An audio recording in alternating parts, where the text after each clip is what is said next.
My career took off when I stopped giving a shit what the market wanted. And when I started writing exactly what I wanted, exactly the way I wanted to write it. And so I got to write what I wanted to read, and I got to write what made me happy, and it made me a lot of money. So, yeah, this is just dreams come true. It only took until I was like well into my 50s for it to happen, but it finally happened. Welcome to the Stark Reflections on Writing and Publishing podcast. There has never been a better time for writers. More information, options, and opportunities are available to you, but navigating these requires insight. Join Mark Leslie Lefebvre as he draws upon more than a quarter century of experience as a writer, a bookseller, and a trusted book industry consultant to explore and reflect on the writing and publishing landscape to help you make informed choices on your writer journey.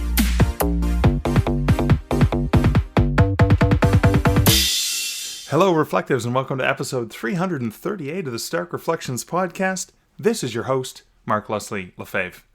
Now, this episode contains an interview with James Fell, also known as the Sweary Historian. And for that reason, I do want to caution listeners that there's going to be a lot of adult language in this episode. Now, normally, yes, I do censor out swear words like I did in that teaser clip that you heard at the beginning of the episode, but it would have taken me a long time to edit out all of the sweary bits, and I actually think there's something more dynamic and more natural about this raw interview. No, it's not a raw interview because, of course, I edit them all, but I didn't want to remove that because it's a really fascinating part of the persona that James wears, particularly in the voice in his book, or books, I should say, but the new book just released this fall from Bantam, from Penguin Random House. On this day in history, shit went down. And so you can tell just by the title that there's going to be adult language in it. So there will be adult language throughout this interview. Now, if you are offended by adult language, you may still want to listen, because there's some great insights and some valuable lessons and things to learn about the writing and publishing industry and the rise and fall that James has gone through on this journey. So I do want to caution you about that, but maybe and you'll understand this as you get into the interview, James talks about going into a Canadian retail space called Shoppers Drug Mart, which definitely here in Ontario, where you have to walk through the stinky perfume section first before you can get into the main store. You may want to either hold your breath or, cover your ears at those points. But that's it for that matter. Let's now hear a word from this episode's sponsor. This episode is sponsored by Stark Publishing and the Stark Publishing books that are available as part of the Smashwords end of year sale.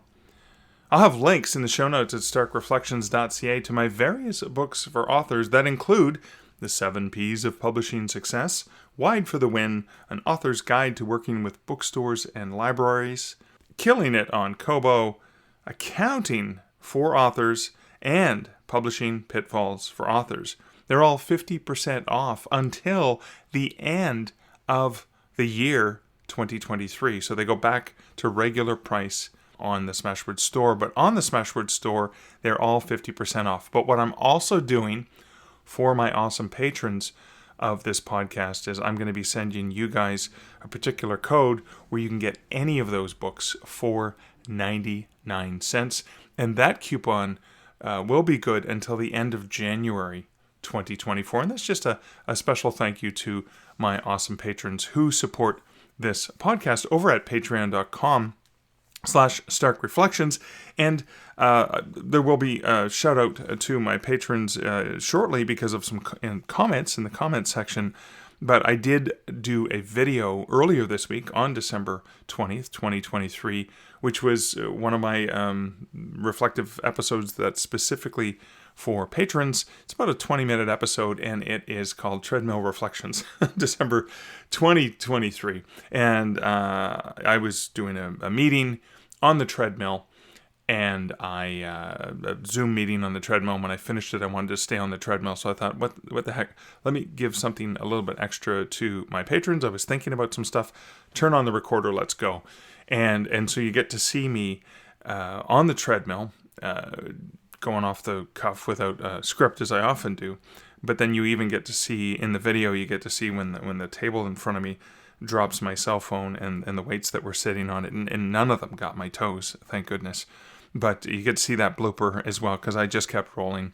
But then, of course, as always, when there's an audio feed for patrons, it goes right into the audio feed, and it should go into your RS feed automatically, so you don't even need to go to the Patreon site. Although, looks like people have gone to the Patreon site to leave comments and, of course, watch the video. But this episode is sponsored by the Stark Publishing Solutions imprint of Stark Publishing, my books for writers, and obviously by the awesome patrons. So, wow, look, the ad read started off with one sponsor, but we got two for the price of one. Oh my God, where else does this happen but on the Stark Reflections podcast? But that's it.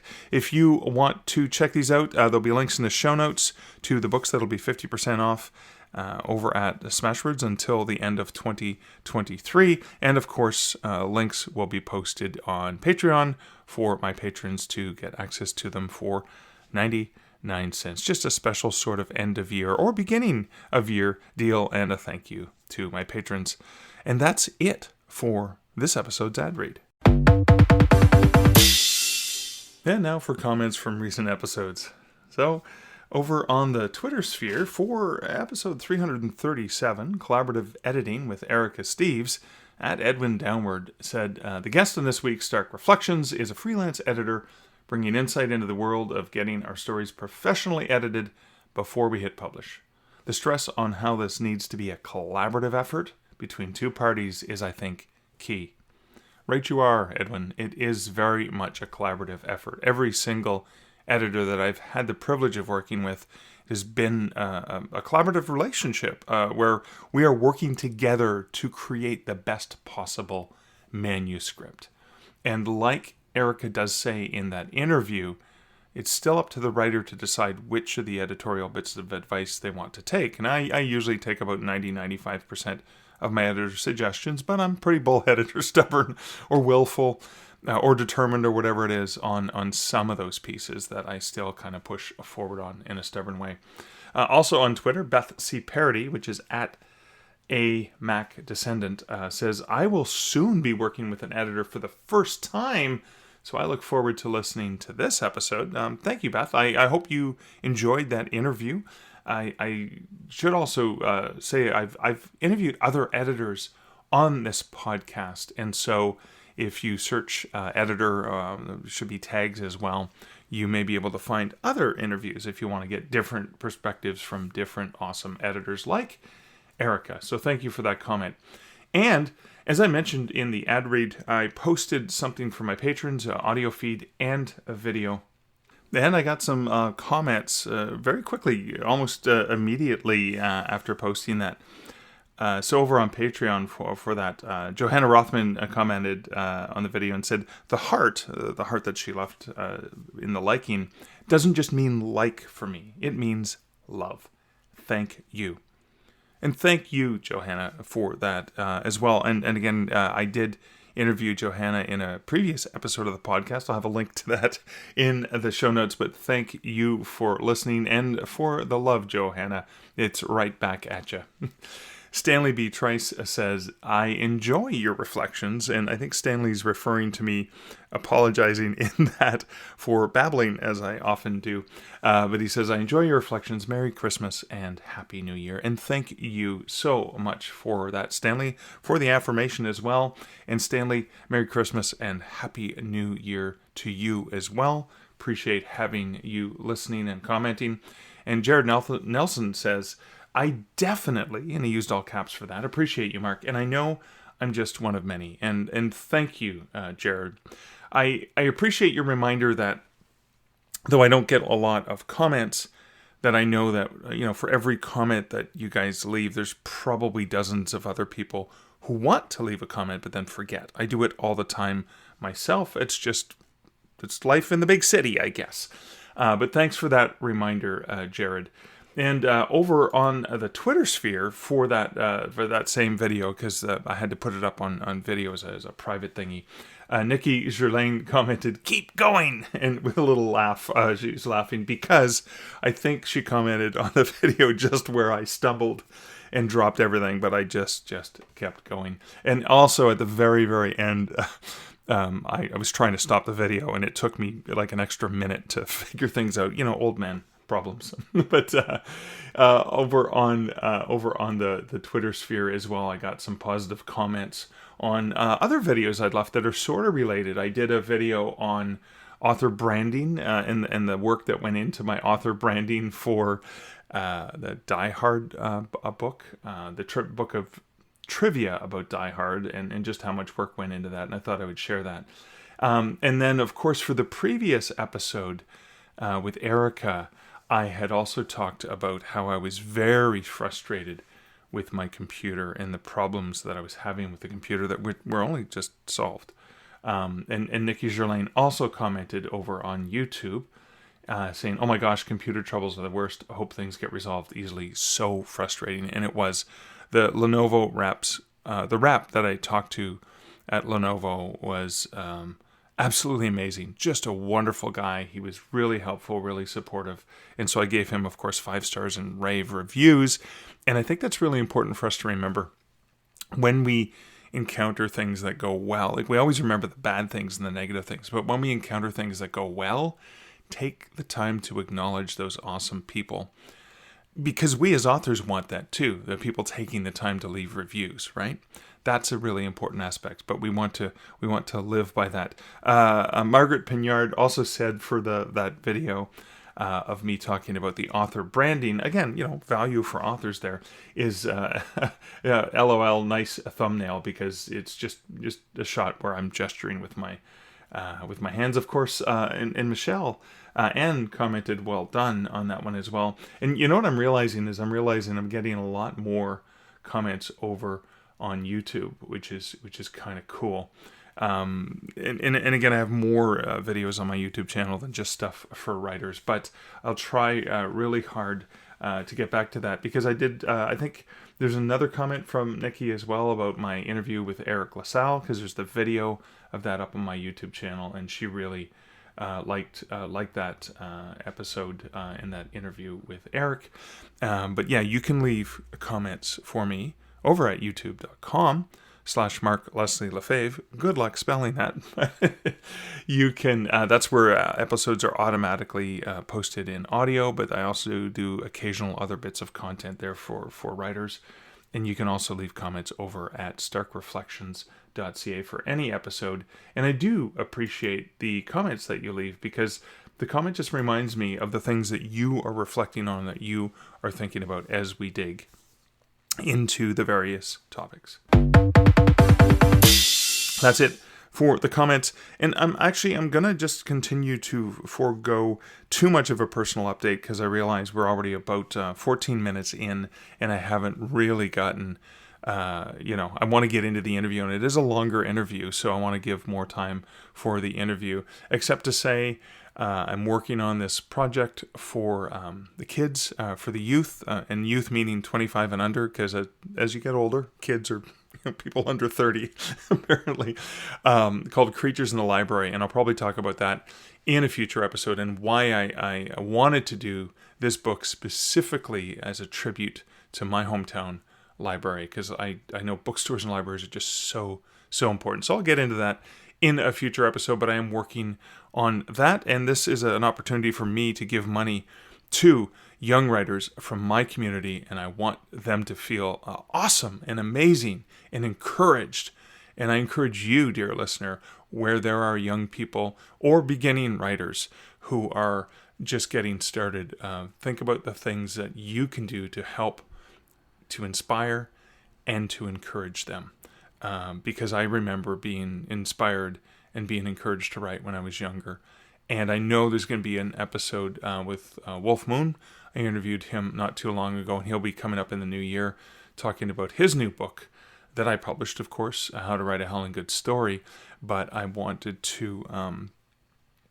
Wolf talks a lot about having a teacher that really, really stepped up and made a huge difference in his life. So how can we be those people who make that difference? And James even talks about that in the forthcoming interview. He talks about his desire to want to help pay it forward, and even the way that he helped me out by agreeing to write a foreword for me, which I'm still so honored. And it does tie in nicely because I use one of his favorite words in the title in Yippee-ki-yay, motherfucker. See? Here, I normally don't swear in this podcast, but since this one's going to be riddled with swears, and I already warned you, don't say I didn't warn you. And speaking about not saying I didn't warn you, let me warn you that this conversation that you're about to hear between James and I we're old friends now. We met for the very first time in person after a few years of working together virtually. And when Words Collide in August, I'll try and share some of the pictures of us. We just, I encountered him as I was checking into the hotel, and he was in the lobby talking to someone else. And it was kind of like long lost brothers. So we're just so excited to see one another, to have a drink together. And the conversation that I have with James is really fascinating because you get to see the highs and lows of traditional publishing and self-publishing. You get to see the blunt reality of the world. But there is hope in the way that he adapted. And part of that is used in the teaser at the beginning of this episode. But without further ado, I'm so excited to bring... I think this is the third time James has been on my podcast, but I think this one, more than the previous two interviews I did with him, has just a lot of real honest heart and just an authenticity that I was pretty pleased with. I interviewed him. This interview we did back in October of 2023, and I had so many interviews in the queue that I'm getting to it now. But without further ado, here is my interview with James Fell, a Sweary historian, and we'll be talking a lot about how he got to this huge success that he found with Penguin Random House and the book On This Day in History, Shit Went Down.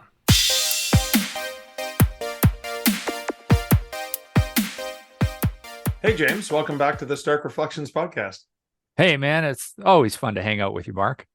So for anyone who is not familiar with you, because they weren't lucky enough to listen to the last time we had a conversation on the podcast, the last couple times I think that we had a conversation on the podcast, can you give my listeners a little bit of a background? So who is James Fell? James Fell is a guy who can't make up his fucking mind. So I wanted to be a writer. Originally thought, ooh, I will be a science fiction writer. This was ages ago. This was back in like 2004, 2005, and took a science fiction writing course with Rob Sawyer. He was the one that convinced me not to pursue a career in science fiction. No, why is that? Is it because he loved your writing so much, or did he recognize talent that leaned in a different direction? He told me there was no money in it. And that's true for the most part, isn't it? Yeah, he said that, like, even like the really popular science fiction authors have other jobs. And I'm like, I hate my job. I don't want to keep doing this. My goal was to write full time. Right. And he was honest with me, saying the likelihood of being able to make a full-time living as a full-time science fiction author was pretty remote. And, I had an MBA and was working in marketing. And so I put my MBA brain to work trying to figure out, okay, well, what can I do to be a full-time author? And so I started, one of the things that I was very passionate and knowledgeable about was fitness.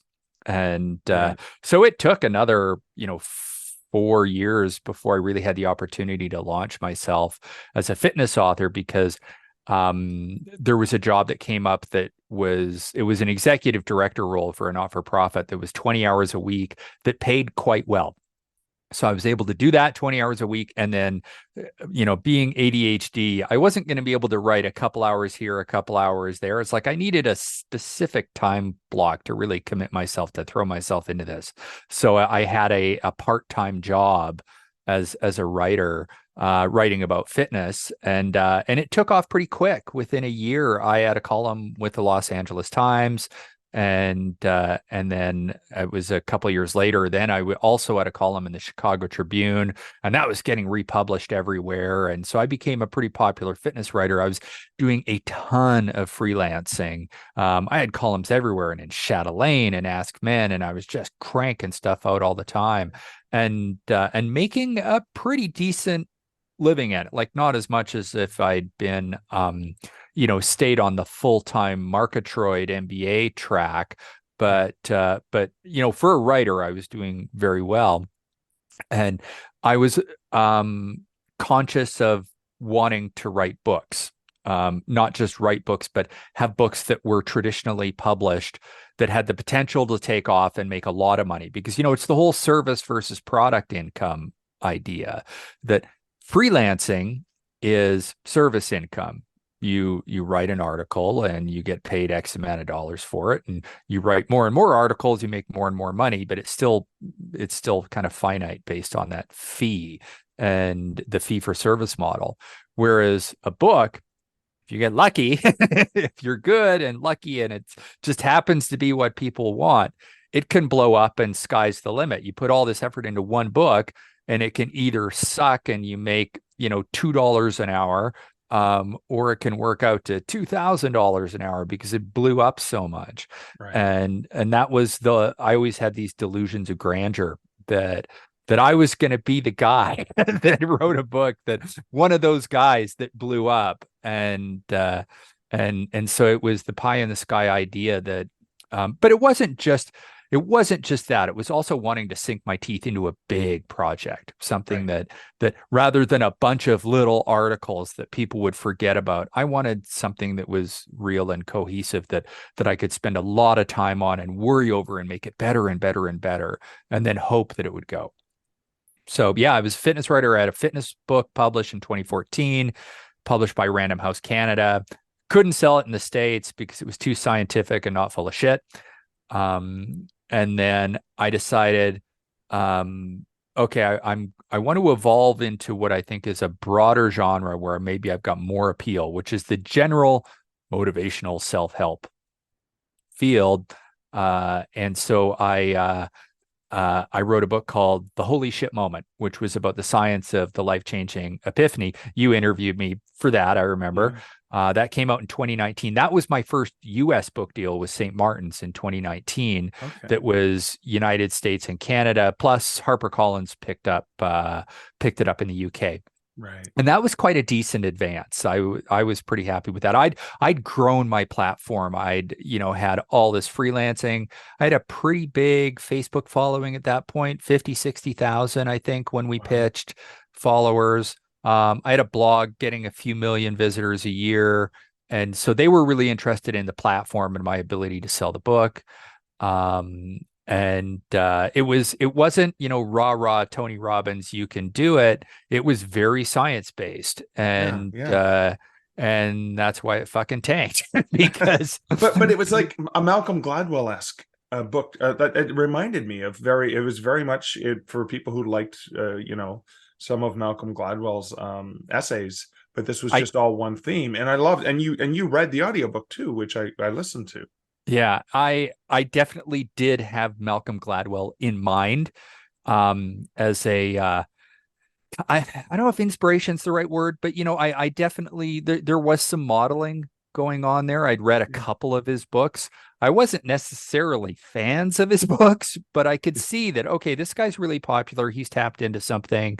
My agent pitched it as it's like a combination between Blink and You Are a Badass. You Were a Badass. Yes. He represented Jen Sincero, who wrote that book. Yeah. And it wasn't what people wanted. It was like people wanted either this one thing or the other thing. And it was, I think that I could have written if I wanted to go back in time, I think now I could probably write a self-help book that sold really well. But at the time, I didn't quite understand the market dynamics, and I wrote a book that I was happy with and that I thought was intellectually and morally honest. And unfortunately, in the self-help industry, intellectually and morally honest doesn't sell very well. So, I mean, not always. In some cases, it does. But I was a popular writer, not a PhD, internationally renowned expert.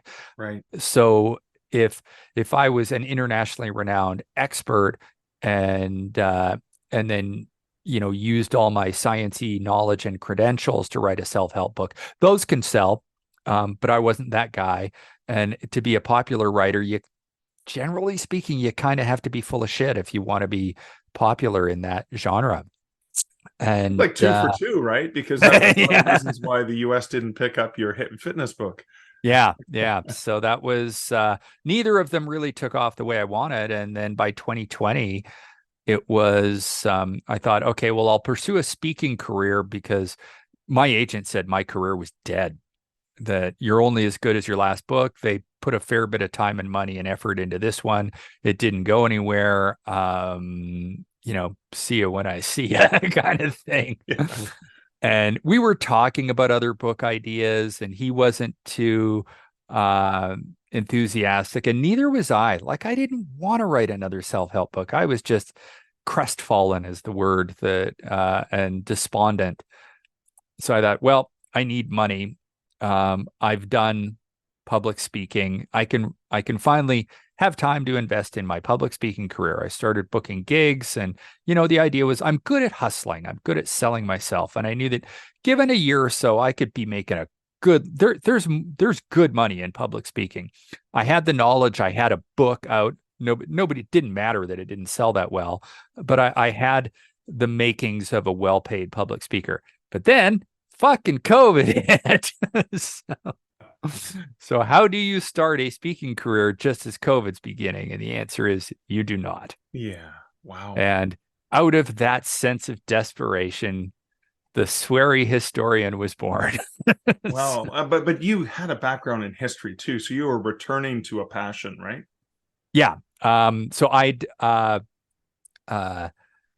been a fuck up as a young man, and could not find my way in university, was on the verge of flunking out, took a military history course with a very dynamic professor. And this is long before I found out I had ADHD, and that was finding my thing. That it was like, wow, because I loved fantasy novels growing up.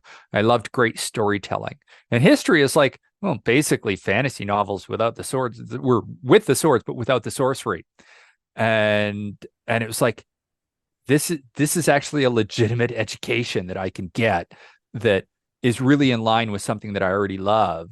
And so it was, history became my thing, and I kind of went overboard on it. I took every single history course that they would let me to in my degree. Like, they have there's a minimum you have to take. There's also a maximum. And I went right to the max. And then it's like, okay, I can also take religious studies. I can also take classics because it's, adjacent to it.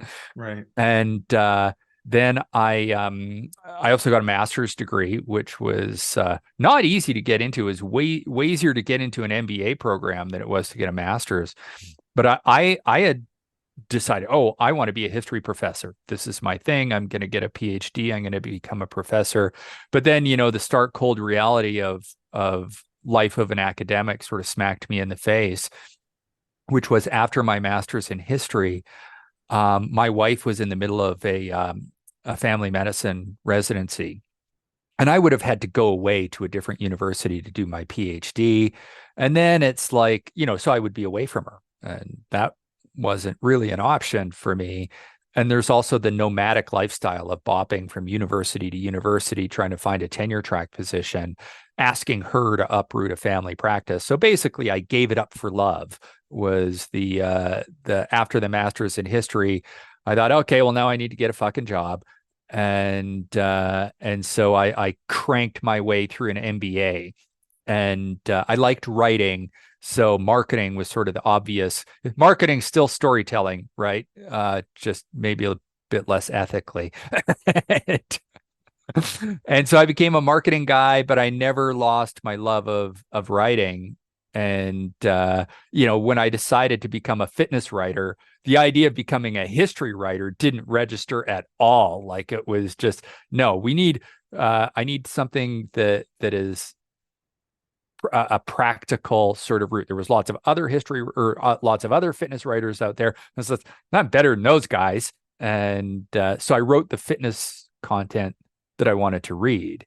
And then that sort of launched me as just not necessarily a fitness expert. Well, I mean, it was that, but it was also people liked the way I wrote. And so I built up this fan base that didn't necessarily care what it was I was writing about as long as it was written in my voice. So that was what allowed the transition, was that the voice didn't change that much. It was just the subject matter. Okay. And then that's when, I guess in 2020, when shit hit the fan, and there's the speaking career now. There's the agent saying, maybe not. maybe Yeah. we'll see what you got, but maybe not another book for a while. So what was the flash of inspiration when you decided to go back to your history roots? What was it that sparked that you wanting to start that? It came in a small spark followed by a big one. So I actually had a meeting booked with my agent to discuss other book ideas to pitch. He hadn't written me off, but I could tell his enthusiasm was low. And so we were going to be meeting the following week to discuss it. And I ended up canceling that meeting. And but so yeah, I remember the date very clearly. It was April 17th, 2020. I was exploring new areas on my bicycle because I would ride around. Calgary has a very extensive bike path system. And all these reports are coming out about this miasma cloud of COVID that people would walk past each other on the sidewalk and go like way around each other. So instead of my usual somewhat popular bike routes, I was like exploring new areas that were like way off in the edge of the city. And I'd written a book about the life-changing epiphany. It was called The Holy Shit Moment. Nobody fucking bought it, but I knew a lot about the subject. I knew about these life-changing ideas. So the first one I had was not that. April 17th, 2020, out for a bike ride. It just popped into my head that because I wasn't doing any writing, there was no point. There was nothing going on.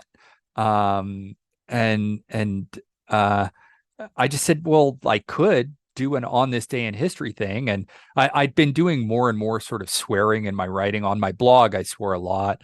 And so I thought, yeah, why not? I'll give it a shot. Not thinking it was going to go anywhere. It was just something to do. So I rode home, but I was excited. I was pretty excited about the idea because it was writing something. So I go home. I look up what happened on April 18th. It was, the Diet of Worms with Martin Luther telling the Holy Roman Empire, no, I'm not going to back down on this Protestant Reformation shit. Get fucked. And, made it sweary and funny and all that kind of stuff.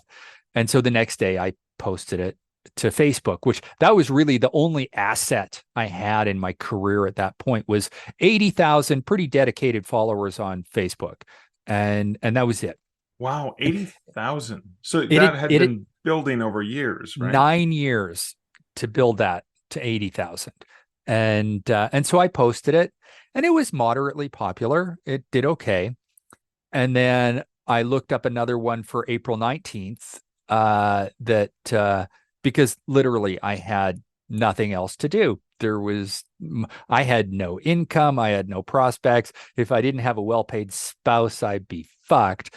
And which is like the number one advice I give to every aspiring author is marry a doctor. And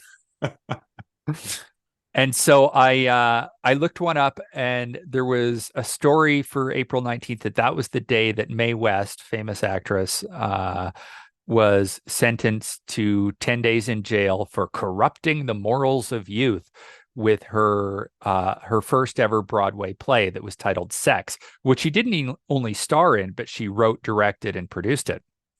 And so I went on a rant about, Puritanism invasion of the United States, that how it had, affected their uptight social morals and all that kind of stuff, and how Mae West was a badass that said, no, I'm doing this anyway. I think it was 1927.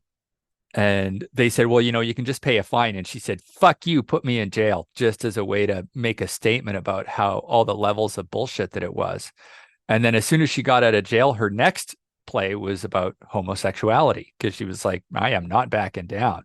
So it just presented this woman as an absolute badass that was telling Puritanism, uptight sexual mores to eat a bag of shit. And it blew up. People loved it. Like, it's a great story. It's still one of my favorite stories. And it was only the second one I wrote. And I wouldn't say it went viral, but it did very well. It performed very well. And people in the comments are saying, you should do an entire year worth of these and turn them into a book. And that was the real holy shit moment where I said, you're goddamn right, I should. And from that moment, that's one of the things that, in that holy shit moment book that I wrote about, is the overwhelming sense of rightness and motivation that comes along with it. So I went from despondent and not really knowing what I was going to do to absolutely committed to this project. Right. And which was a big project. Like, it was, volume 1 was almost 160,000 words, double your typical nonfiction book. And I had to write it all in under a year. Yeah. And after like 4 or 5 months of writing it, like, I had to research and write these things and edit them and publish them, on a regular basis. But I was instantly committed that it was, this is happening. It's, there's no wishy-washy. It's like, I've done 2 in a row. I will not miss a day. Right. And I didn't miss a day for 2 years. There was, and twice on February 28th for leap year. But yeah, so I was hardcore committed. And actually I kind of got a bit of psychosis after about 5 or 6 months. Not even, like, it was after 4 months. I decided I need to get this book out as fast as I can. So I'm going to write way ahead. Right. And I want it out on the 1-year anniversary of the idea, April 17th. Okay. So within a year, I not only wrote a year worth of stories, but edited them, went through the copy edits with my wonderful copy editor, Karen Dury, got it designed and all set up, and hired you. Thanks so much. You were such a fucking lifesaver to get it distributed, so that on the 1-year anniversary of getting the idea, that we published it. And I almost lost my damn mind. And then I kept doing it for another year. But yeah, I was like, hey, let's do another year. Yeah, wow. But we didn't publish on the 1-year anniversary. I gave myself more time. We did volume 2 the following, like, late September, because I didn't want to kill myself about doing that again. But my wife was very encouraging through all of this, because she'd seen that. And I told my agent, like, after a month, I told him that I blew him off for that phone call and said, I'm doing something different. I'll get back to you. So after a month, there was like 1 million views of the column. And my Facebook was blowing up faster than it ever had before. I was getting, so it was it took 9 years to build to 80,000. 2.5 years later, it was at 300,000. So it was just, Facebook really took off. And that was where all the book sales were coming from. Right. There wasn't any PR. Yours was the only podcast that I went on to talk about it. Wow. The Calgary Herald did a thing about the second volume launch, and that was it. There was no PR. There was no advertising. It was just Facebook and a little bit of Twitter. But Twitter had always sucked for me. It was all just the free stories on Facebook combined with I wrote very creative advertisements to push the book. Right.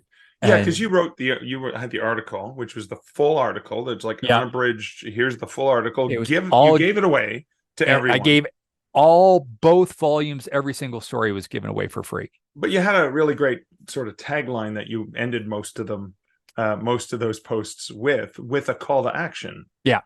Which was, well, I mean, I mixed it up, but it was like, get my Sweary motherfucking history book. On this day in history, shit went down at jamesfell.com. Yeah. And, but I mixed it up a bit. One was, it's like, my tagline was, those who cannot, it's a play on a famous George Santayana's, and he said it in the early 20th century. He was a philosopher, historian guy, said, those who cannot remember the past are doomed to repeat it, condemned to repeat it. And I came up with, those who cannot remember the past need a history teacher who says fuck a lot. And that became my sort of tagline. And it's on the back of the book. Yeah, I saw that. We put it right there. Beautiful. That's a good marketing person at. Well, I'm skipping ahead to the next phase, but that's a good marketing person with your publisher. Yeah, well, that was my idea, actually. I was going to say that listens to a smart author. Yeah, we had almost finalized the very back, and I'd had that tagline on the homepage of my website for a while, and I was just looking at it saying, hey, I've got this tagline. Do you think we could throw it on the back? And, they're ready to rubber stamp this final thing. And the, editor and design person, it's like, yeah, actually, we like that. Let's see if we can, let's talk to the team, the production team, see if we can squeeze it in. And they did. Yeah. They liked it enough that they decided to throw it in there. So that was cool. That's fantastic. So you've got this huge following. You're basically doing the majority of your daily marketing on Facebook. Yeah. And then, I mean, for the first year, there's nothing for people to buy, but they're engaged with you and they're reacting and they're doing stuff. I did launch a Patreon. That's right. That's right. You did have that. Yeah. And that was my wife's idea too. She pushed me to do it because I think she was sick of me making $0. Yeah, of course. But there was hesitation with that because the numbers for Patreon it was like only the top 3% would make $1,000 a month or more. And my concern was, all right, all of a sudden you decide to launch a Patreon and you get paid subscribers. What if you're only getting $100 a month worth of paid subscribers? You still need to give them what they're paying for. You're still committed to providing, paid subscriber content to those people, which is a lot of work, but you're only making $100 a month. That fucking sucks. So I was worried about that. Okay, at that point it was November, the fall, like 5 months into this project, and I was getting like 5 million views a month on these stories. And my wife's like, just launch the damn thing. It's like, you're gonna make a lot of money, trust me. And she was right, like most things. I hit that $1,000 a month in hours when I launched it. Yeah. And it wasn't even like a lot of extra content because there was the free stuff every day that went out to everybody. But then it was just people wanted like an extra 10 or 20%. That was more, really, it wasn't more history stories. It was, they wanted to know about me for some stupid reason. I don't know. So I told stories from my life and other shit about what was going on. Sometimes I would talk about the writing process, and it just grew and grew. And it, I didn't lose too many subscribers. Once people joined, they stayed. And within 3 months, I was in the top 30 for all writers on the platform. Right. And that led to Substack, which was their primary competitor, reaching out and offering me an absolute shitload of money to switch. Like, I don't want to say how much. It was a lot. And I was like, shitload works. It's not a small amount. Yeah, it was a lot of money. And I was like, holy shit, because they saw that I just rocketed up Patreon really fast. And there was aggressive marketing going on because the Right. book wasn't on sale yet. The book, this was, November through February. The book didn't Right. come out until April. So it was the only thing that I had to push was my Patreon.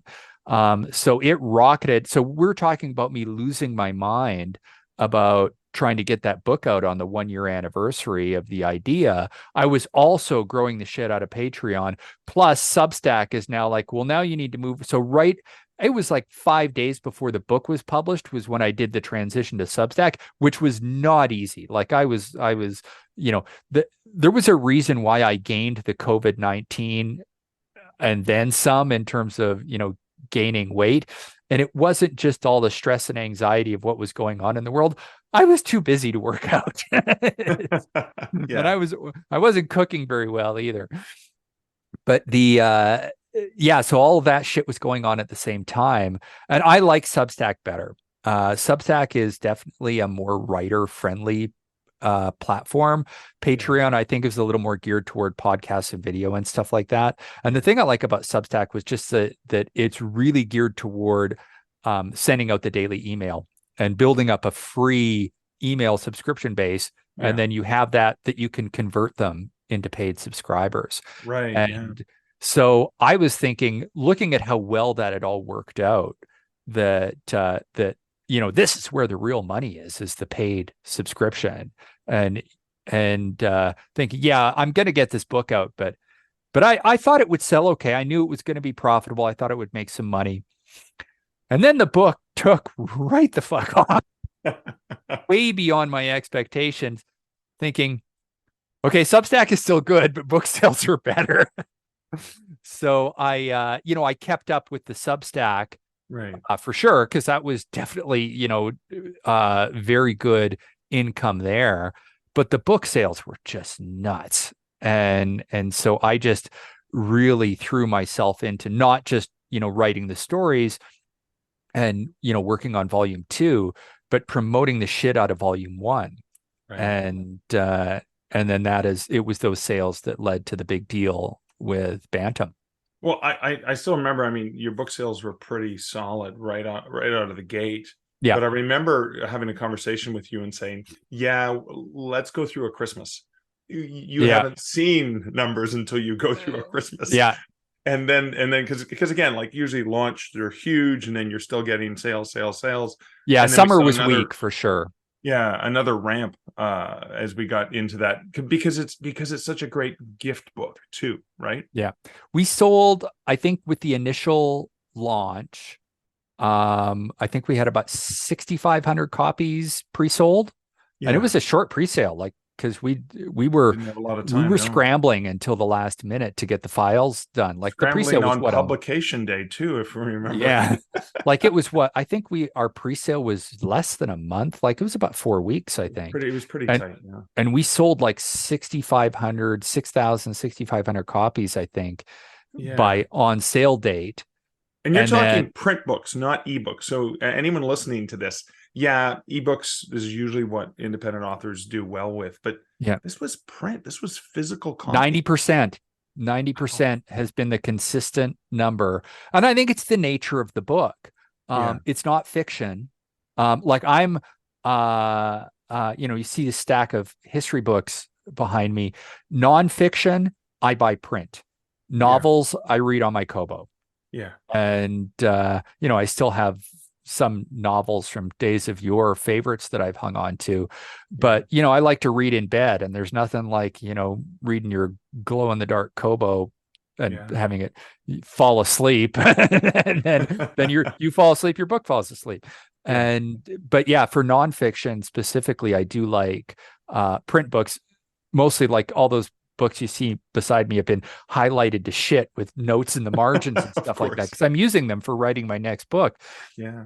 But people wanted this, they wanted it as a coffee table book. Yeah. And just to be able to like flip to a page and stuff like that. It's like, what's my birthday? What's today's date? That it just, I knew that it was going to sell a lot in print, that print was where it was going to be. I didn't know it was going to be quite 90%, but I had a feeling that that was where it was going to go. Wow. And so we set a pretty high price for it, and gave us very favorable margins, because I was confident that it was going to make good money. So yeah, we like the margin on each book was really good. Oh yeah. But it did, after the initial first month, excuse me, then sales really started to tank over the summer, and they were weak.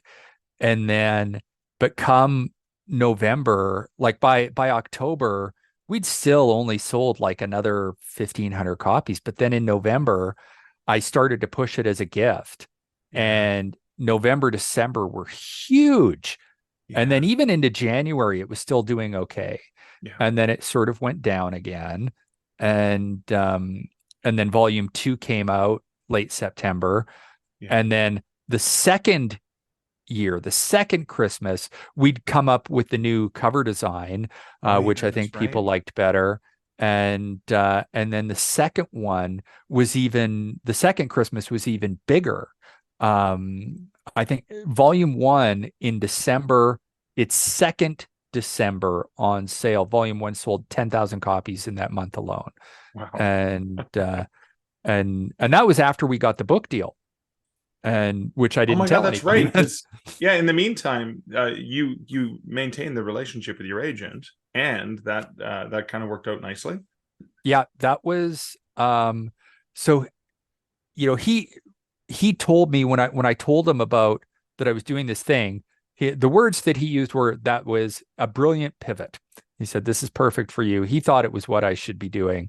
And but it was also like, I can't sell it, because he was right. He knows what he can sell and what he can't. And he said, because publishers don't want 366 things, they want one thing that they can explain easily. Right. But then the summer before volume 2 came out, that, in its first year, volume 1 sold 20,000 copies. And we, then on the 1-year anniversary, we relaunched with a new cover and with the 7x10 hardcover. And so it kept selling well. And then that summer, I think it was that June, so the book had been out for about 14 months. I get a random email from I won't say who it was, but it was a mid-sized publisher, respectable publisher. And they offered me a republishing deal. And it wasn't nearly enough. Like, it was something that a lot of authors would drool over. And it was more than I got than for the holy shit moment. And, if it had been a couple of years earlier, I would have said, or, a year and a half earlier, I would have said, hell yeah. But the amount of money I was making, I was like, no, like, that's not even close. I can make that in the next 3 or 4 months. No, that's not it. Well, maybe, but it was for a 2-book deal. And it was like, no, it's not enough. I'm sorry. This is, thank you very much. Thank you for your interest in me. But I can make way more than that on my own. Right. And then I just fired off an email to my agent saying, yeah, just FYI, these guys, this publisher reached out and they offered me this much money. And he said, I can get you more than that. So all of a sudden, since a publisher had reached out, and all of a sudden now he's got leverage. It's like, this medium-sized publisher offered James this much money. And he didn't even consider it for a moment, because it's not anywhere near enough. This is how much he needs. And it was a big number. It was a really big number. And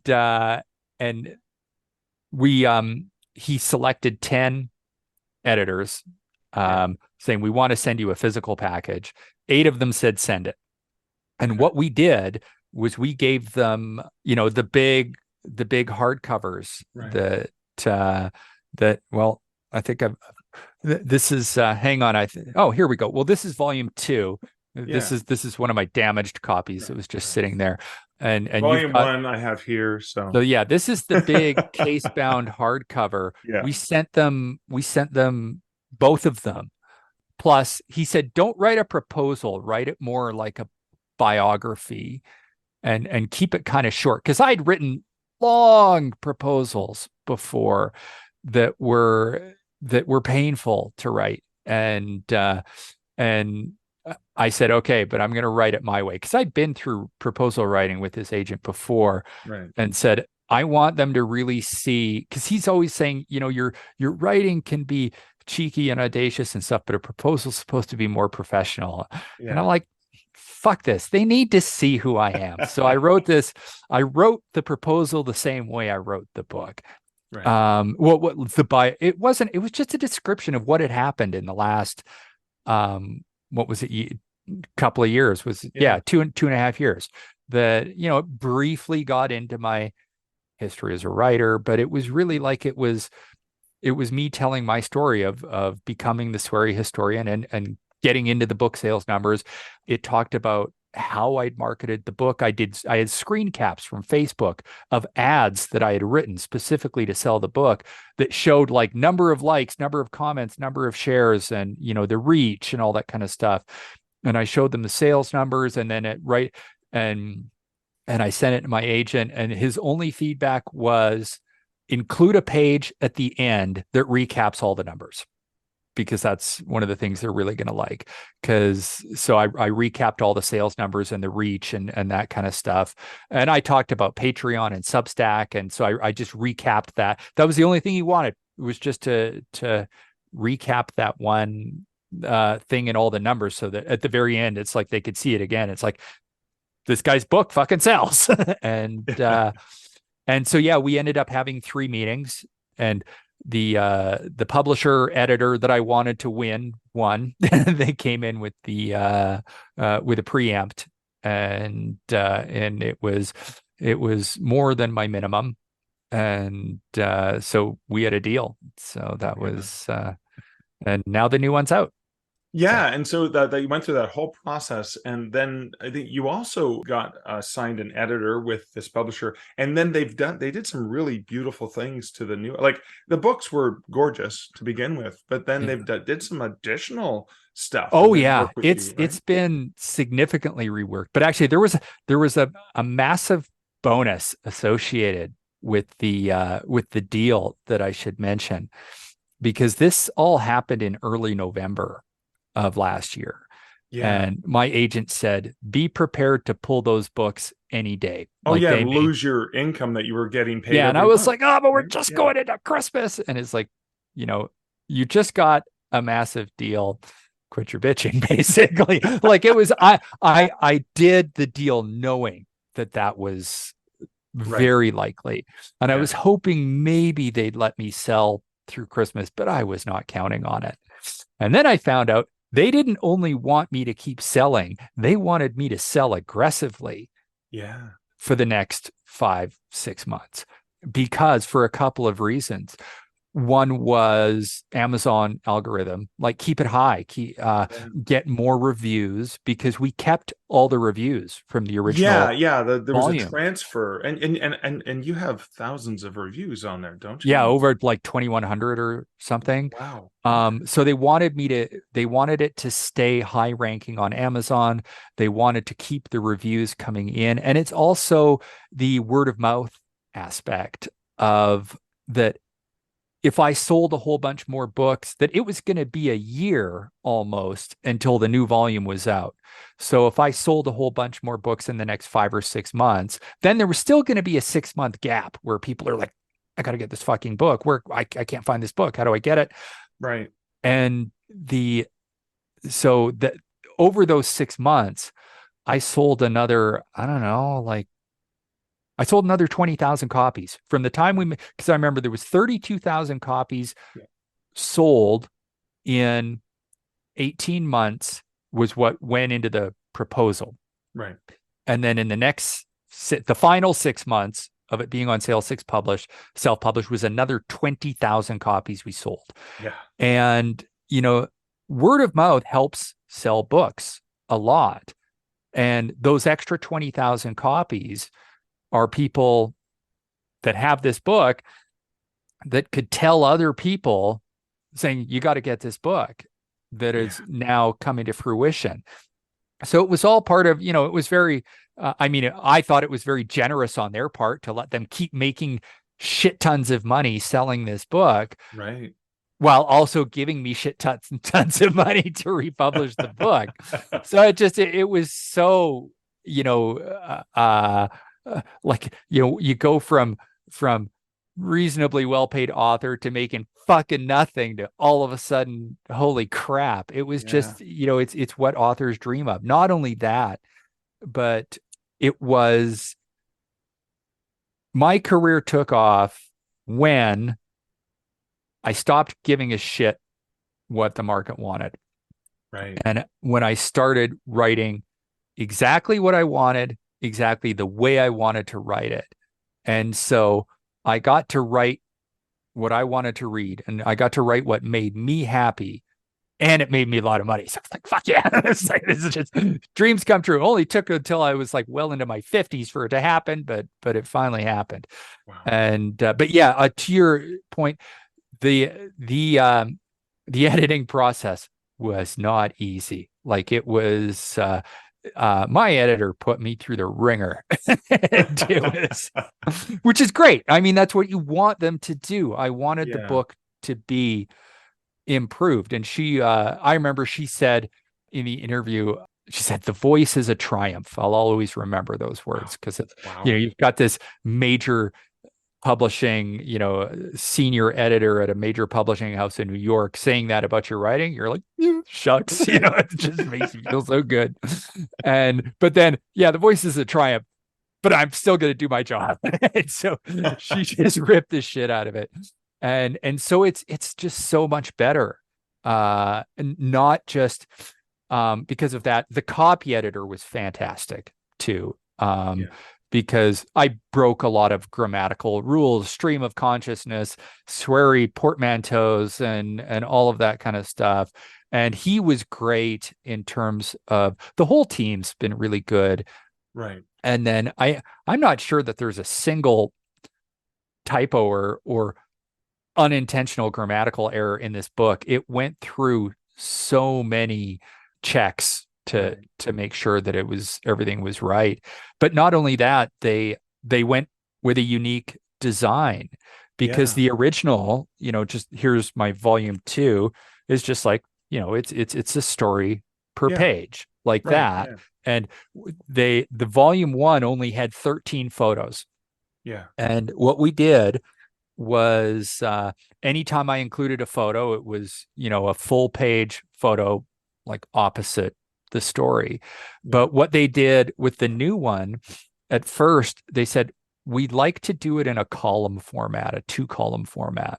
Right. And they were sort of like, we're not sure how James is going to feel about this, because, quirky artist, like, don't fuck with my creation kind of stuff. And I said, at first I was like, I don't want it to look like an encyclopedia, because, I don't want it to have an encyclopedia vibe. And I said, I think we can make this work, but the columns have to be wide. Like, we can have 2 columns, but it was, I don't know why. It was just like this gut instinct that I had that it's like, it can't be encyclopedia width. It needs to be wider than that. Right. Because then visually, I won't get an encyclopedia vibe. Like, we can't ruin the Sweary stream of consciousness kind of vibe that this book has. And they're like, we totally hear you. That's, we hear what you're saying. We agree. And that's why they came out with the extra wide version of the book that is, which as soon as they said, we're, normally, this is not like it's your normal trade paper is 9x6. And I think this is like 9x8 1/4 or something. I can't remember the exact measurements, but it is wider than your typical trade paper, so that they could have these nice wide columns. And you see there's one with a pull quote. And then there's other ones with, photos and pull quotes. Photos. And that's a good one. That was, you've picked a good page there. And they, so as a result, we went from 13 photos to like 90, I think, because they were able to, put them have the text wrap around them. And the pull quotes were genius. It was the designer that chose the pull quotes, Oh, not really? me. Okay. And I kept like 90% of them at least. I only changed a few. But I'm reading through, the final copy and looking at the pull quotes saying, brilliant choice, brilliant choice. Like he just did such a good job Yeah. choosing those pull quotes that there was only a few that I really needed to felt that, you know what, I think we should do this one instead. Right. And then there was a couple of others where the story was shorter and there was space on the page thinking, hey, we could fit a pull quote in here. And so I added a couple more. But I really love the way the pull quotes make the story bounce. Like if you're just flipping through that, it just takes some crazy ass James Fellism statement and leaps out at the page. And you're like, okay, I want to read this story. So, Almost like the pull quote was meant to pull you in. If yeah, no kidding. almost like that's Is that where that designed name for. comes from? I don't know. I'm just guessing. It just sounds. Hey, let's say that's where it comes from, and people can comment and tell us we're wrong, which is good because engagement is always good, right? Yeah. So the book launched in October 2023 from Bantam, right? Yeah. And it's available in at least Canada and the US, or yes. For right now, I think that's only where it's available. Okay. Unless they want to buy a signed copy from Owl's Nest in Calgary, they will ship anywhere in the world. Well, and that's what I mean is, so you sold 52,000 copies independently. There was only one bookstore that physically had stock of it. Everything else was through online bookstores. Yeah. There right? were a couple of indie stores around, Canada and the US, I think, that decided to get a few copies in. Oh, the like smart ones that said, hey, we'll take a that's chance on like, this because we'll sell out. yeah. So there were a few stores that I heard about that here and there, but Right. no, there was no major distribution. There was no even minimal distribution. It was just a few other stores saw that I was this self-published book was successful and decided to stock it. But no, I had an arrangement with Owl's Nest because they reached out to me initially in the after the book had only been out for a few months saying, hey, we'd like to carry your book. Can you give us some signed copies? And I gave them like 5 signed copies, but I didn't promote it or anything. And they eventually sold them. And then when we came out, it was after the book had been out for over a year and we had the new cover that I said, I kept getting people reaching out to me saying they want signed copies. And I'm like, I don't want to deal with that. Like, I don't want to, I don't like going to the post office. You got to go to Shoppers Drug Mart. You got to walk past the wall of perfume that there's no way around it. And because I don't know, anybody that's not Canadian, it's like the majority of our post offices are in Shoppers Drug Mart. Shoppers, that's and there's only one way to get into the fucking store, and is to walk past this noxious wall. Like as I'm walking across the parking lot, I'm going. The mask helped with that, right? Yeah, it does a little bit. And as soon as you get to the door, deep breath, walk in, walk as fast as you can, get past that shit, and then go into the post office. So yeah, I didn't want to deal with all of that crap. And so I talked to Owl's Nest and I said, can you guys like distribute these for me? Can you mail them? And they're like, oh, hell yeah. And so I said, fine, I'll bring a bunch of books in. And so I just promoted saying a lot of people have been asking for signed copies. I don't want to deal with that shit, but Owl's Nest does.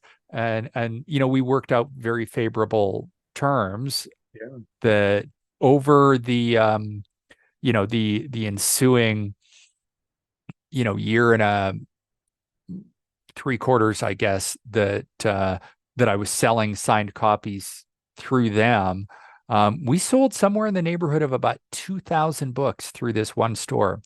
And so yeah, I would like, it was still work on my part. Yeah. Where the books would get shipped to my house. I would get these massive shipments of Amazon books that were absolutely boxes that were falling apart. Like, that's one thing that pissed me off about Amazon. When I ordered from Ingram, it was like $9 per book, perfectly, like, whereas these books from Amazon were absolutely falling apart. And I would have to tape them up again.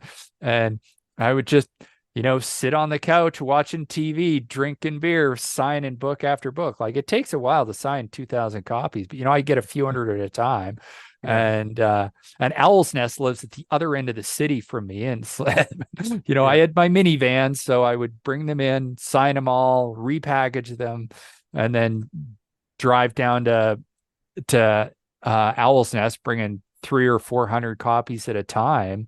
Yeah. And especially like last Christmas season, the majority of them, actually, no, it was only, so we only really started selling them a lot just over a year ago. So no, it was like over a 9-month period that we sold 2,000 copies, Yeah. because we sold them from the summer of 2022 until the spring of 2023, when it officially went off sale. But it was the majority of them were last fall in a 3-month period. Wow. Probably was like 1,200 books. And so it was a lot of signing, a lot of retaping Amazon boxes, and driving them down to Owl's Nest. And so they were super busy too, and they had WordFest to deal with, and still, like, everybody raved about their customer service. Yeah. And all I had to do, other than that, was just every once in a while, like, I put a signed copies link on my books page. You go to my books page, and it's like Amazon and Barnes and Noble and Indigo and whatever. But if you want signed copies, it goes right to the page at Owl's Nest. And there are people in Australia and New Zealand paying $80 in shipping because they want a signed copy. That the book is the same as if you bought it. The price is the same as if you bought it on Amazon, but people are willing to fork out the big bucks for the shipping to anywhere in the world. And so there's people in Australia and New Zealand that paid through the ass just because they wanted my signature on the book. But I love that now that you're with the world's largest publisher, right? And the books are available throughout North America in bookstores everywhere, independent bookstores, chain bookstores, big box, whatever. I guess as you travel and you go to do some events, there will be signed copies sporadically at lucky bookstores, but you still have the relationship. Now, the only difference is, instead of you having to get boxes shipped to you and signing them, Owl's Nest just orders them directly from the distributor for Bantam or Penguin Random House. And then I just go down. Just have to show up there, and they probably set you up in the back room or something. Yep, that's exactly. Just did it on Tuesday. So they had 140 brought in, and I think they have like 8 left. And so they ordered a bunch more, which I'm really hoping show up for this Saturday, where I'm doing an in-person signing. I hope so. Knock on wood, right? Yeah. So, well, if they don't, I think I've got my own supply. I got about 40 or 50 that I could bring, that they could just sell on my behalf. And then it's like, okay, well, now you owe me these books back, because I do want to have my own supply. I've been giving them away to friends. But yeah, so they sold like 130, 140 in the first few days. And I just made a couple of promos saying, new book, if you want it signed, Owl's Nest. And they sold really quick. But we've also got the signing. I don't know if your podcast is going to be up by then. I doubt it, but it's not October, before this Saturday's. Not before this Saturday. So now we're talking about traveling into the past. That's right. October 21st. Hopefully we get a good turnout. Maybe Stephen King will promote it like it did for Chelsea Banning. I don't know if you heard that story. No. Oh, it's such a wonderful story. I think her name is Chelsea Banning. I'm quite certain. And she wrote a book about the Legend of King Arthur fantasy novel, and did a book signing, and only 2 people showed up, which I've been there. It's like, I know what that feels like. I've had no people show up. Yeah. And so she put just a post on Twitter, just saying, she felt bad. It was embarrassing. People said they were going to come, and only 2 people came. And so she put it on Twitter. And then all of these famous authors like Neil Gaiman and Stephen King were like, been there, feel really bad, like replying to her, small Twitter account. And then say, don't feel bad, don't give up. This happens to every author, happened to me, sucks. And then so she did another signing a while later, and these authors are retweeting her signing. Like Stephen King is saying, go to this woman's signing. And I think maybe she lives in Oregon. I can't remember, but it's not like a huge city or anything. And they were lined up down the block. Like they just, her follow-up signing was huge. And I just thought it was so fantastic just to see such solidarity among authors. And that's something that I've always tried to do is pay it forward with other authors, that because I've had other authors give me lots of advice and help over the years, that what kind of piece of shit would I be if I didn't pay it forward. Right. So when authors reach out to me and say, hey, do you have any advice about this, I try really hard to spend some time with them and share some of my knowledge.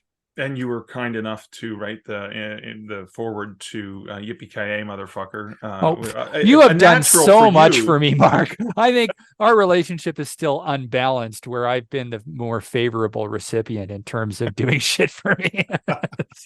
But no, I appreciate that. But now that was the perfect segue into, so as we get close to wrapping up the interview, I remember seeing you speak. We met for the first time at When Words Collide in Calgary earlier. And we drank together too. That was such fun to celebrate together. But you did a great talk, and you had some advice for authors about marketing that I just thought was fantastic. And I'm wondering if you'd be willing to share your marketing advice. And I think a lot of it had to do with, I'm sure you remember what the marketing advice was. What would you advise? I broke it down to 3 rules, and I'm trying to remember what the second one was. The first rule was, as I said, just as an opening joke, was marry a doctor. Yeah. But it really boiled down to having the patience and a backup plan, and another way to kind of support yourself.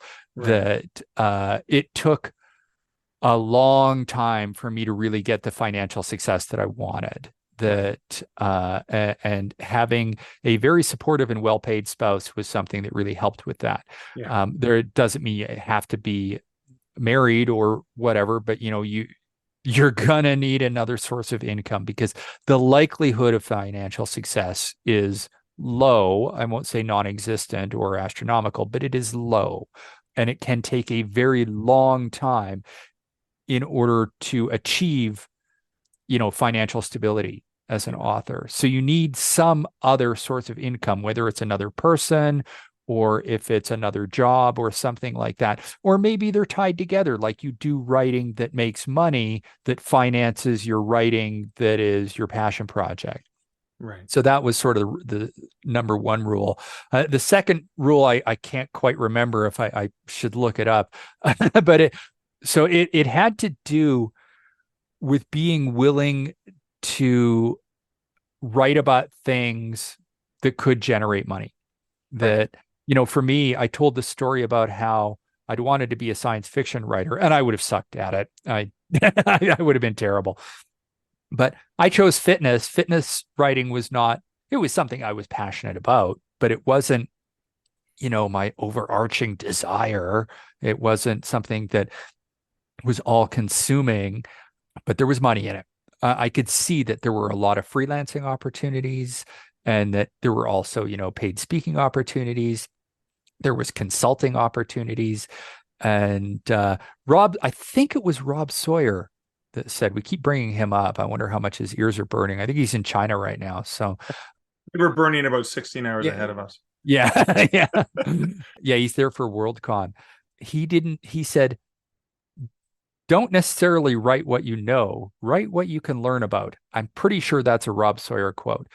And so that is good advice. That, I think what it boiled down to is embrace. Oh, I'm trying to remember this. The second rule is like, embrace the passion for writing necessarily more than the genre. That there are lots of opportunities out there to make money writing about something that you can learn about. That if you are a skilled writer, there may be things like, maybe, I don't know, people that write about gardening suck at writing and you're a great writer and you like gardening, so you could write about that. And for me, it was fitness. Like I just said, in the land of the blind, the one-eyed man is king. And most fitness writers were terrible. So I thought, I could go out there and they may know more about fitness, but I know more about writing. So, how hard is it? It's lifting heavy shit up and putting it back down again. And so that was something that I could learn more about. And so I talked about how, the more you don't necessarily have to be focused on your one, I think it was like sapient sword wielding samurai cats or something. If that's your passion project, great, but there may not be a lot of money in it. But you could become a full-time writer by writing a lot of other things that make money that finance your samurai cat book that you want to write.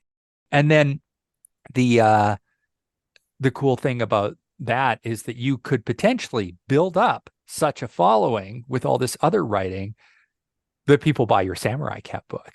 So, there you go. That's right. And then the third rule was be a hoe.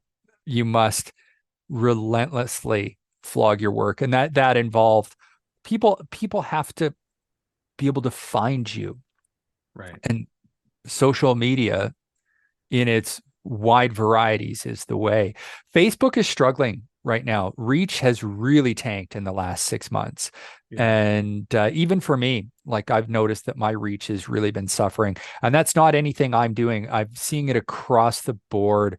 Yeah. All my friends' pages that used to get huge reach are all really getting it tanked. And I think that the company is struggling and really throttling everyone's reach. So you have to be willing to look for other opportunities. Maybe it's TikTok, grow free subscription on Substack, whatever. But you have to create in this market. Just there's so many books that are coming out all the time that the only way that you're going to be successful is if you find a way to become somewhat famous. They need to know who you are. They need to like you as a writer and potentially as a person.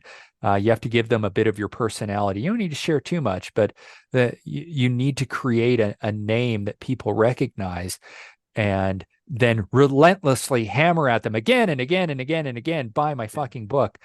And that's the only way that I know that it works in the market today is you have to be shamelessly self-promoting.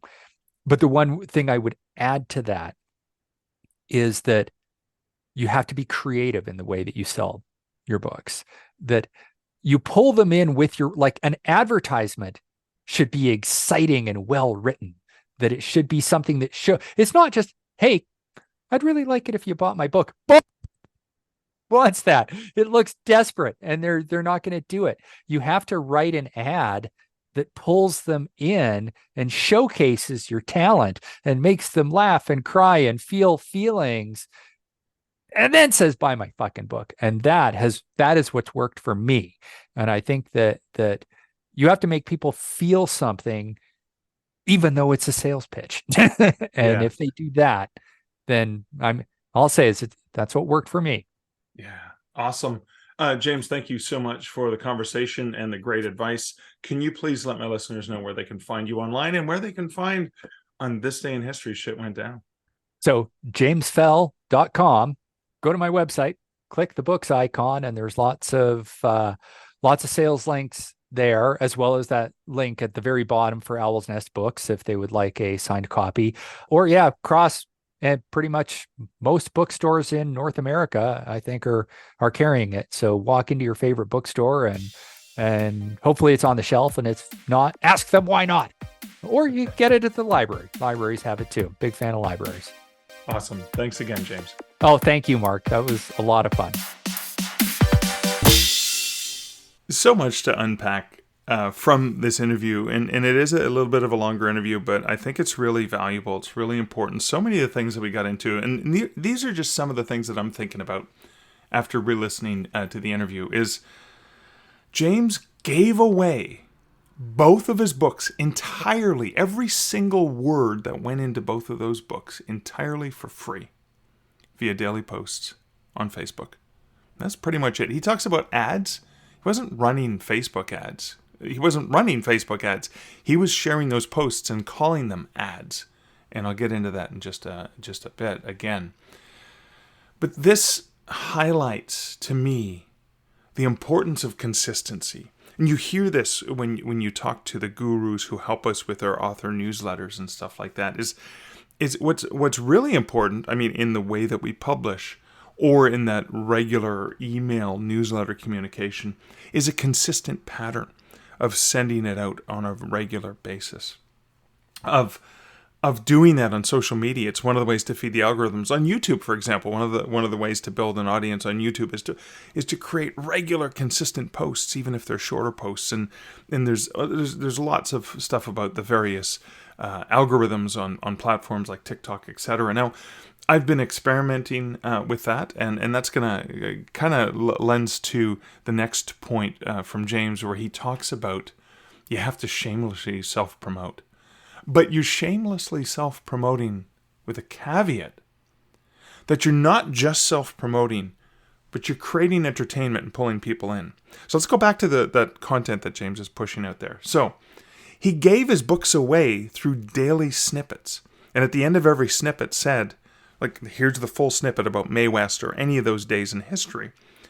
At the very end of each one, he said, buy my Sweary History book. And he said it in very funny, different ways at the end of every one. But he gave the content away. So you could just continue to watch it. And there's probably, hundreds of thousands of people who just absorbed it for free. But then there's those other people that go, yeah, I want to just read them when I want to read them. I want to put it in the bathroom and read them like a daily read, right? 500-word essays or whatever on each day. Or I want to buy it as a gift. Or this would be great for my dad because he's a history buff and he likes the cheekiness of the swearing. And I do know that there's been so many readers. I've seen James share these posts on Facebook. There's been so many reluctant readers or people not interested in history, but suddenly he made interesting, accessible, and approachable. I got into history only through ghost stories. Ghost stories is what drew me to history, but maybe Sweary Historian is what's going to draw someone else into history. And just like reading books creates a more empathetic world, understanding and reading and sharing and talking about history is so valuable for us to learn about ourselves and about those who came before. So that's really important. But I've taken a lot of that advice to heart, because even in the pushing that I've done on social media for my Canadian Mounted Planes, Trains, and Automobile books, constantly sharing, oversharing, resharing. But what I decided to do is take a page from James's book and take pages from my own book. And what I didn't do is I didn't just share the exact content I put in the books. I kind of reworked it just because it worked better for the format what I was doing. But I did the 12 days of Die Hard, and as I record this, I just finished day 9 or 10. I can't remember. And it was like 12 days prior to Christmas. And I wanted to share trivia bits because, Die Hard is a Christmas movie, etc., and just talk about the 12 days of Christmas, 12 days of Die Hard, and just interesting facts that I think people would like. And I pushed it out on Instagram, which automatically shared to Facebook, and I just had a lot of fun with it. And I've had a number of people comment that they really appreciated it and they really liked it because they learned something new, which that's fantastic. So I was providing content and interesting content and value. And I was pushing my book at the same time. So it was very shameless self-promotion, but it was self-promotion with value, with benefit, with some sort of entertainment. And I did see that there were people that said, oh, I'm so glad you've been sharing these posts because I just bought it for my uncle, or I just bought one for my brother, I just bought one for myself, etc. So it's hard. It's really, really hard to be pushing your books all the time, especially if it's just pushing your books.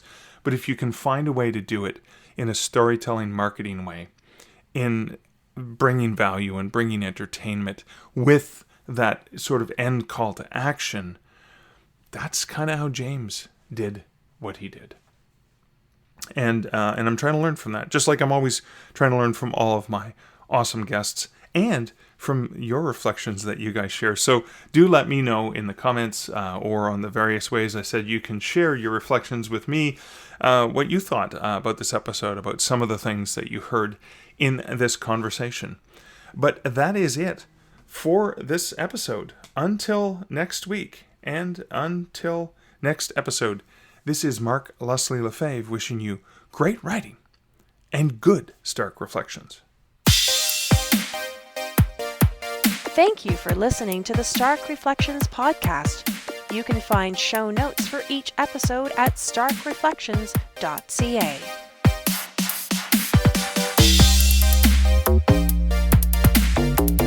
The music for this podcast, Laser Groove, was composed and produced by Kevin MacLeod. Check out more of Kevin's great music at incomptech.com.